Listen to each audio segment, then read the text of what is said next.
Aklımın düşün ardınsa ölür kızlarım. Yedüğe baktımdım yegizde, girdin mi karanlınca bize? Kim ayıttı da hep bir yettik? Kim ayıttı büyüdü bize?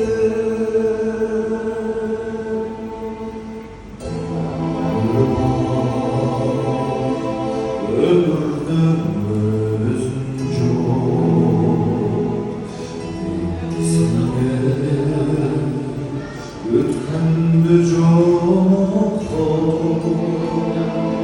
sinir çıktı ve batırdım ayrılık gelince yedüğe baktımda yegizde, kimdin bil kararınca bize?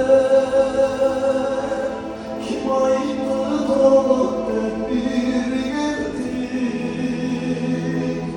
Kim ayıttı büyüdü bize?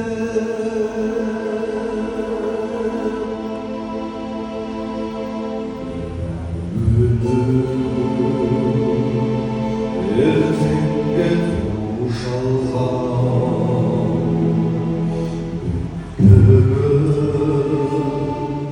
asır kucağından